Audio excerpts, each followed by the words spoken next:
परसों कश्मीर के अंदर पहलगाम में जो आतंकी हमला हुआ और सेना की वर्दी के अंदर, पुलिस की वर्दी के अंदर लोग आते हैं और 27 से ज्यादा वो मासूम लोग और सीधे साधे लोग जो कश्मीर को धरती का स्वर्ग मानते हैं और वो अपने बच्चों के साथ वहां कुछ क्षण बिताने के लिए जाते हैं और उनकी निर्मम हत्या कर दी जाती है। मैं तमाम जो भी मृतक हैं उनको श्रद्धांजलि अर्पित करता हूं। साथ ही साथ ये आतंकियों को नष्ट करने का अब समय आ गया। आप वर्ल्ड के अंदर सब जगह देख रहे हैं कि आतंकवाद को खत्म करने के लिए सारे देश कहीं न कहीं एक मंच पे आ रहे हैं, सारे एक मोर्चा बना रहे हैं। लेकिन दुर्भाग्य से जो कश्मीर की घटना हुई उसमें हमारा भी बड़ा फेलियर देश की सरकार का रहा। इंटेलिजेंस ब्यूरो जो दूसरे जो हमारे सिस्टम है, जिस तरह कारगिल के अंदर बड़ी घुसपैठ हुई और उसमें हमें हजारों सैनिक हमारे गंवाने पड़े जब जाके कारगिल विजय हुई थी। कारगिल विजय आसान नहीं थी और इसमें भी अगर सरकारी तंत्र बड़ी संख्या के अंदर पहलगाम में पर्यटक आते हैं, वहाँ सरकारी तंत्र अगर ठीक से काम करता और जिस तरह बाद में आनंद फानंद में नेताओं की एंट्री हुई, वहाँ पे श्रद्धांजलि दी, नेता गए, अगर ये सारी चीजें पहले से होती और पर्यटकों की जहाँ संख्या ज्यादा होती है, गुलमर्ग पहलगाम के जो इलाके हैं, वहाँ सही ढंग से अगर तैनाती, क्योंकि सबसे ज्यादा मिलिट्री, पैरामिलिट्री सबसे ज्यादा श्रीनगर, जम्मू कश्मीर और अपने उन बॉर्डर के इलाकों के अंदर जहाँ कहीं न कहीं शुरुआती दौर से ये झगड़े चल रहे हैं। अगर सरकार चाहे तो क्या नहीं हो सकता। पंजाब के अंदर जब आतंकवाद खत्म हो सकता है तो कश्मीर की समस्या का भी समाधान होता है। इसके अंदर खाली बड़े बयान दे रहे थे, प्रधानमंत्री जोशी के बयान दे रहे हैं कि अब वो होगा, ये होगा, रोज हम देख रहे हैं 10 साल से वहीं बैठे हैं। अगर करना ही है तो सरकार को आतंकियों को खत्म करने के लिए पीओके पे कब्जा करने की दिशा में कदम उठाना। तो एक दिन होना ही, आज नहीं तो कल, तो वेट किस बात का। ये हमारी तरफ से एक सांसद की, आम आदमी की एक पीड़ा है कि अब देश का जवान, देश का किसान, देश का सर्व समाज ये चाहता है कि पाक अधिकृत कश्मीर पूरा ही भारत का अंग बने। पीओके नहीं रहे, पीओके की जगह हिंदुस्तान का झंडा वहां फहराए, ये मांग सबकी तरफ से। आज इस विषय के लिए मैंने आपको आमंत्रित किया।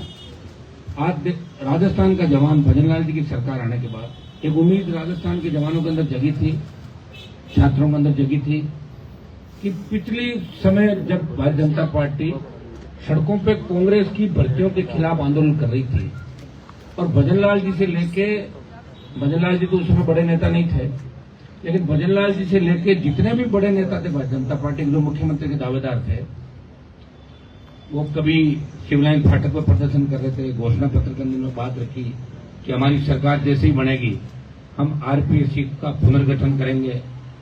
हम आरपीएससी के अंदर जो पेपर लीक की घटनाएं हुई, चाहे रीट के अंदर जब यहाँ संघर्ष हुआ, उस समय कांग्रेस सरकार में रीट भर्ती हुई, तो उस संघर्ष में ये जो बैठे हमारे पास ये संघर्ष समितियां, ये भी शामिल थी। हमने भी उस बात को बार बार उठाया, लोकसभा के अंदर उठाया था। तो रीट 2 को तो रद्द किया, लेकिन रीट 1 जो फर्स्ट थी उसको रद्द नहीं किया। तो कितना बड़ा आप धोखा देके राजस्थान की जनता के साथ ये लोग सरकार ने, एक पेपर को तो रद्द कर रहे हो और दूसरे को नहीं कर। तो रीट लेवल फर्स्ट को रद्द करने की बात भी हम लोगों ने उठाई और बीजेपी ने बात उठाई थी कि अगर हमारी सरकार बनी तो रीट लेवल फर्स्ट को भी हम रद्द करवाएंगे, एसआई भर्ती को रद्द कराएंगे और एसआई भर्ती के साथ साथ पीटीआई 2022 की जो भर्ती है उसमें करीब करीब 90% डिग्रियां बाहर के विश्वविद्यालयों से बीपीएड की, आपकी दूसरी डिग्रियां लाके, और बच्चे यहाँ पीटीआई बन गए और बड़े गिरोह राजस्थान के अंदर। कोई सोच नहीं सकता राजस्थान की ये दुर्दशा हो सकती है। हमें दिल्ली के अंदर लोग पूछते हैं, मजाक उड़ाते हैं कि साहब कोई डिग्री विग्री मिल जाएगी क्या एमपी साहब उधर से राजस्थान में, तो आप दिखवाएं। तो कहाँ, तो हमारा एक बहुत बड़ा राजस्थान में रुतबा था। लोग कहते थे बिहार यूपी से फर्जी डिग्रियां आ रही है। अब सारी फर्जी डिग्रियों का, गैंगवार का, अपराध का अड्डा राजस्थान बन गया। ये राजस्थान के सम्मान की भी बात है। और ये पीटीआई के साथ साथ आपकी हेल्पर की ले लो, आपकी जो वन विभाग की भर्तियां थी, जैन की भर्तियां थी, 2018 से लेकर 2023 के अंदर गहलोत राज में सबसे बड़ा जो घोटाला हुआ वो रीट के अंदर भी बहुत से बड़े मगरमच्छ पकड़े जाते। ईडी की भी एंट्री हुई रीट के अंदर। आपने देखा कांग्रेस के बड़े नेताओं के कलाम कोचिंग सेंटर पे छापा पड़ा था। लेकिन होता क्या, जब ईडी रवाना होती है ना, उससे पहले ही समाचार पहुंच जाता है लोगों के पास कि ईडी कल आने वाली, तुम्हारे तो कागज पांडे इधर उधर कर लेता। हमने बजरी माफिया के खिलाफ बड़ी लड़ाई लड़ी थी और बजरी माफिया कह रहा था कि मुझे पहले ही पता लग गया कि ईडी आने वाली, इसलिए मैंने सामान इधर उधर कर दिया। ये सही बात है। और ये कौन करता है आप भी जानते हैं। ये देश किन परिस्थितियों से गुजर रहा है, जातीय नेटवर्क, दूसरी तरह की व्यवस्थाएं, तो इन व्यवस्थाओं को बदलने के लिए बहुत लंबा समय लगेगा। और अकेले व्यक्ति लड़के या राजस्थान में बदलाव इसलिए नहीं कर सकता कि राजस्थान में दो ही पार्टियां लगातार रही है, कांग्रेस बीजेपी। आज आप देखिए 1.25 साल के अंदर कांग्रेस पार्टी तमाम मुद्दे भूल के अपना टाइम पास करे और पंचायत राज के चुनाव में लग गई कांग्रेस। भूल गई कांग्रेस कि हमारी और भी कोई ड्यूटी है। भजनलाल सरकार के अंदर जिस तरह असफलताएं 1.25 साल के अंदर चली, जिस तरह भजनलाल सरकार को कौन चला रहा है, कितनी जगह पावर सेंटर बने हुए। दिल्ली में 2 पावर सेंटर है, यहाँ अलग से पावर सेंटर, 3 जगह अफसरों का अलग हो गया, संघ कार्यालय का अलग हो गया, खुद का अलग हो गया। 5-5 जगह से मुख्यमंत्री अगर चल रहे हैं, उनको पता ही नहीं मुख्यमंत्री को कि मेरा आज का दिन क्या कार्यक्रम रहेगा और कल क्या रहेगा। कहीं खरबूजे काट के खिला रहे हैं, कहीं इनसे कोई माहौल थोड़ी बनेगा राजस्थान के अंदर। सब जानते हैं भजनलाल जी के अंदर कितना बचपना है। राजस्थान के बच्चों को अगर जाके पूछना है, भजनलाल जी को हंसने लग जाते हैं बच्चे। ये कहते हैं हमें भजनलाल मत कहो और कुछ भी कह दो। ये मजाक एक राजस्थान के अंदर बन चुका है। आप अगर नहीं मानो तो मीडिया वाले के इस बात को मजाक कहते हैं, हनुमान जी ने मजाक कर दी। आप पूछ लो रोड चलते बच्चे को कि आप भजनलाल बनोगे, बोल मैं भजनलाल नहीं बनूंगा और कुछ बनूंगा।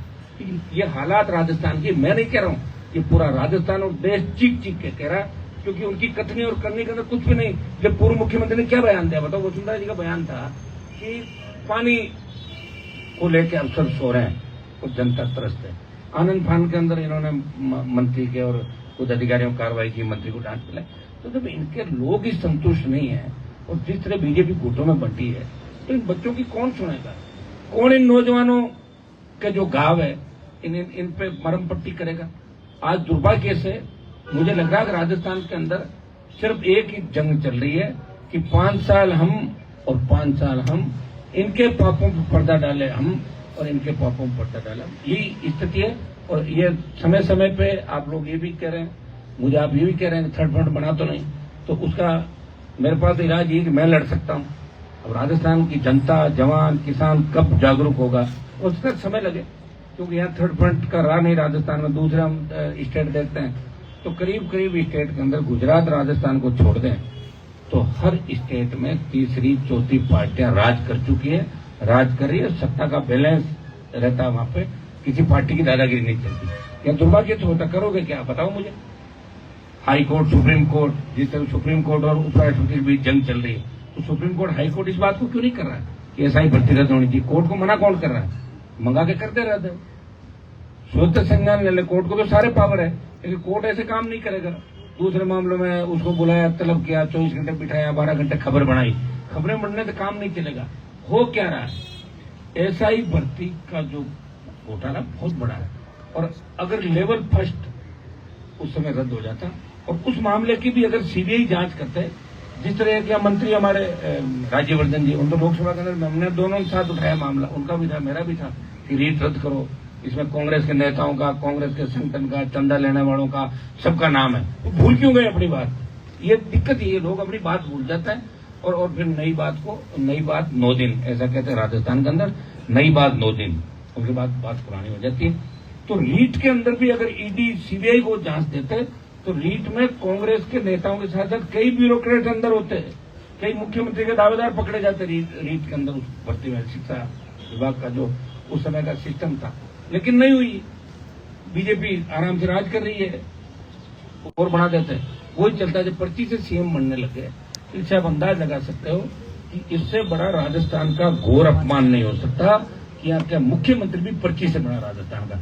और कांग्रेस पार्टी सिवाय अखबार में छपने के अलावा, कांग्रेस की आज ये हो गया कि आज बताएं मुझे कि कांग्रेस 200 आदमी इकट्ठा नहीं कर पा रही राजस्थान को। राजस्थान की जनता का कांग्रेस से भरोसा उठ गया, जवानों का भरोसा उठ गया, क्योंकि कांग्रेस यहाँ आंदोलन कर रही है तो उनके कभी तो जीजा जी और रॉबर्ट वाड्रा को दूसरे मामले में सीबीआई ले जाती है, कभी ईडी ले जाती है, कभी सोनिया जी, राहुल जी का चालान होता है। तो आप समझे, जब वो खुद कटघरे के अंदर है, आंदोलन कैसे कर सकते हैं कांग्रेस वाले राजस्थान के अंदर?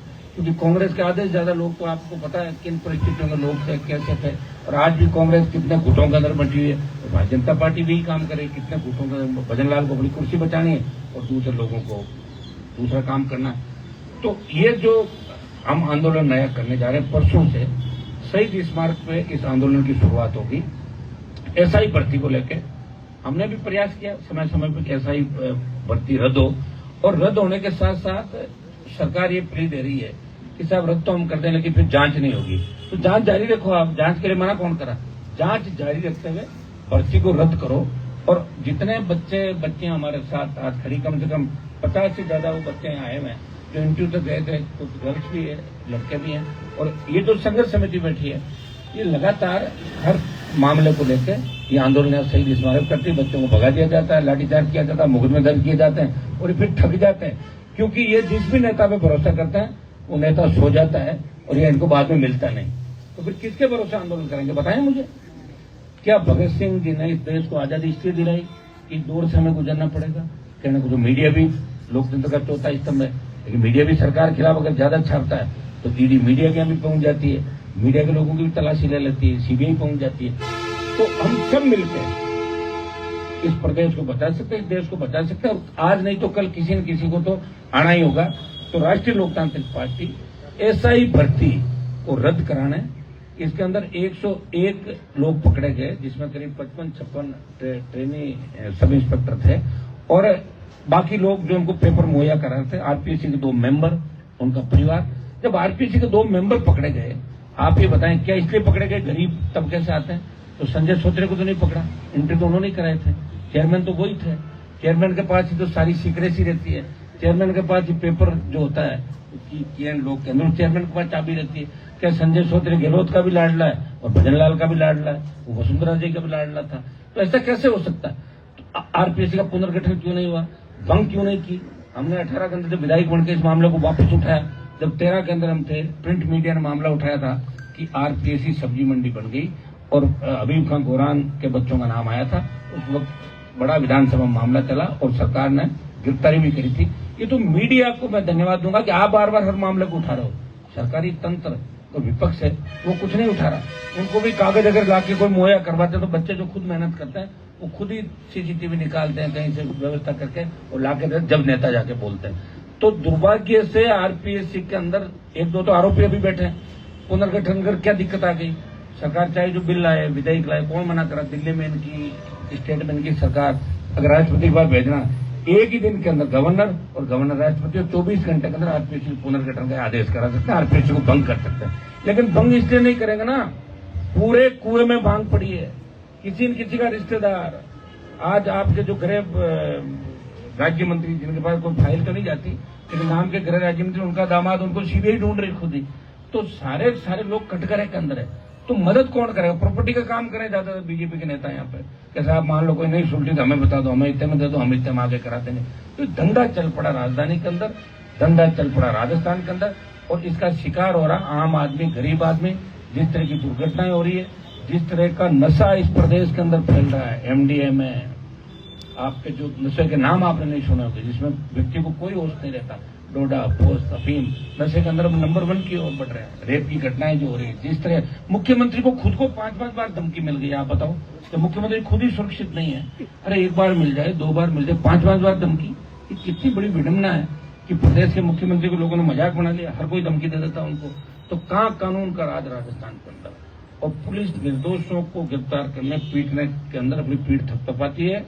यहाँ स्थिति बहुत भयावह है राजस्थान के अंदर।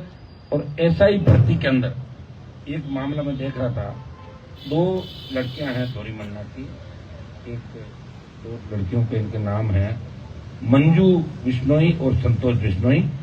वो एसओजी के अंदर ये कहती है कि छम्मी को हमें बिठाना है, उसको 6 लाख रुपए देना है और के बिश्नोई से पैसा लेती है 6 लाख। के बिश्नोई जो सरकार का मंत्री है वो मंजू और उसको पैसा 6 लाख रुपए देता है। ये मैं नहीं कह रहा, एसओजी कह रही है और पूछताछ के अंदर ये बात आई। तो ये मंत्री, मुख्यमंत्री कार्यालय के अंदर बैठे हो वरिष्ठ आईएएस अधिकारी, जिनके लिए मैंने पहले भी ट्वीट किया था, कुछ महिला मित्रों की वजह से सरकार के मंत्री और सीएमओ में बैठे अधिकारी इस एसआई भर्ती से तमाम उन लोगों को बेनकाब होने से रोक रहे हैं, जहां कहीं न कहीं उनको लगता है कि आंच हमारे तक नहीं आ जाए। ये राजस्थान का दुर्भाग्य है। एसआई भर्ती रद्द करें, तमाम भर्तियां रद्द करें। पीटीआई 22 सही तमाम जो भर्तियां हैं, जहां फर्जी डिग्रियां जो मामले चल रहे हैं, जहां एसओजी रिकमेंड कर रही है, फायरमैन की भर्ती आप देख लें, रीट लेवल का मामला मैंने बता दिया। और आप एसओजी को जांच तो दे रहे हो, एसओजी जांच का प्रयास भी कर रही है, लेकिन रीट के जो मामले थे वो सीबीआई को आपको देने चाहिए, ताकि सीबीआई उन परतों को खोलेगी कि किस नेता के कहने से ये आरोप आपके बीजेपी के नेता भी कांग्रेस वालों पर लगाते हैं कि आपके घर से किसने आरएस बना दिए, कितनी कलाम किसकी थी, ये कितनी थी। तो जांच क्यों नहीं करा रहे हो? आरोप तो लगा रहे हो, जांच कौन कराएगा? तो जांच कराने के लिए अब राजस्थान के जवान को सड़कों पर निकलना होगा। और राजस्थान ये संघर्ष समिति जो आंदोलन कर रही लगातार, जब इनकी पीड़ा लगातार मैं देख रहा हूं, इनके साथ भी मैं हूं हर जगह, और मैं प्रयास भी कर रहा हूं सोशल मीडिया के माध्यम से। लोकसभा जो प्लेटफॉर्म है, आप मुझे देखते हैं लोकसभा के प्लेटफॉर्म पे सबसे ज्यादा इस राजस्थान को बचाने के मुद्दे, राजस्थान को आगे बढ़ाने के जवान किसान जिनको लेकर मैंने आरपी का गठन किया, सबसे ज्यादा कौन व्यक्ति आवाज उठाता? आप खुद कह सकते हैं कि हर वक्त लोकसभा के अंदर राजस्थान के प्रत्येक मुद्दे की हम पैरोकारी भी करते हैं, गृह मंत्री तक, प्रधानमंत्री तक की बात भी पहुंचाते हैं कि भाई आपके इस तरह के हालात राजस्थान के अंदर है। तो हमें अब ये जंग सड़कों पर लड़के जीतनी है। ऐसा ही भर्ती रद्द कराने के साथ साथ उन तमाम मामले जो पेपर लीक से संबंधित है, जिन जिन भर्तियों के मामले आ रहे हैं, और मैं तो ये कहूंगा कि आरपीएससी के कौन सा अध्यक्ष था जिससे शुरुआत हुई पेपर लीक की और अपने चेहते लोगों को नौकरियां दिलाने की, घर बैठ के उनके पेपर करवाने? तो शुरुआत शायद बहुत पहले हो गई थी, 2010-12 से ही। तो तमाम जो आरपीएससी के चेयरमैन थे, 10-12 जो भी 8-10 आए, उन सब की जांच होनी चाहिए। उनके कितने रिश्तेदार कहां कौन कौन सी नौकरियों में, जिनको डिग्री के अंदर तो सेकंड ग्रेड, ग्रेजुएशन के अंदर सेकंड ग्रेड में जा रहे हैं, 10th 3rd डिवीजन से कर रहे हैं, लेकिन टॉप 10 के अंदर आ रहे हैं। कैसे आ रहे हैं भाई बताओ? कहां से वो ऐसा जादू उनके पास? तो आरपीएससी के तमाम चेयरमैन सदस्य, इनकी भी जांच होनी चाहिए, इनकी प्रॉपर्टियों की जांच होनी चाहिए। और ये राजनीतिक अखाड़ा जो आरपीएससी बना, ये खिताब देखिए, देश का जो यूपीएससी है, आज तक यूपीएससी पे उंगली नहीं उठी। क्या राजस्थान की सरकार इतनी सक्षम नहीं कि हमारे लाखों बच्चों का भविष्य है उसको बर्बाद करने वाले लोगों को, सलाखों को पीछे डाल सके? एक लोगों को बेल मिल जाती है, बेल के अंदर भी व्यवस्थाएं कर लेते हैं इधर उधर। तो बेल मिल जाए तो तुरंत बेल रद्द करने के लिए सरकार को अगले कदम उठाने चाहिए। अगर हाईकोर्ट बेल दे रहा हो, सुप्रीम कोर्ट जाओ, उसकी बेल रद्द कराओ। तो ये क्यों संपत्ति अटैच करो? और ईडी बार बार राजस्थान के अंदर आ रही है। ईडी कहना क्या चाहती है? ईडी आके एक्सपोज कर रही है, बात कर रही है, लेकिन ईडी को गिरफ्तारी भी करेगी क्या? या पॉलिटिकल माइलेज या लोगों को बदनाम करने का धंधा करेगी ईडी? इस चीज का भी हम करें तो ईडी को पूरा खुलासा करना चाहिए। अगर कोई दोषी है गिरफ्तार करके ले जाओ हाथों हाथ, और दोषी नहीं है तो बार बार मत आओ, क्यों परेशान करो बेचारों को? उल्टा सहानुभूति और मिल रही है उनको कि ईडी आई। और ये देखिए, एजेंसियों का दुरुपयोग सब करते हैं, कांग्रेस भी करती थी, बीजेपी भी करेगी, कोई नई बात नहीं है। एजेंट और सत्ता जिनके हाथ में होती है तो दुरुपयोग करेगा ये सत्ता का। ये तो आप इतिहास पढ़ते हैं अपन, सत्ता का उपयोग किसने किया? दुरुपयोग ही ज्यादा लोगों ने किया। अगर उपयोग करते तब तो ये प्रदेश और देश पता नहीं कहां से सोने की चिड़िया था, कहां चला गया। आज हालात क्या हुए हिंदुस्तान के अंदर? आम आदमी घर से निकलता है। ताज़ा खबरों के लिए विजिट करें द फैक्ट इंडिया की वेबसाइट और डाउनलोड करें द फैक्ट इंडिया ऐप।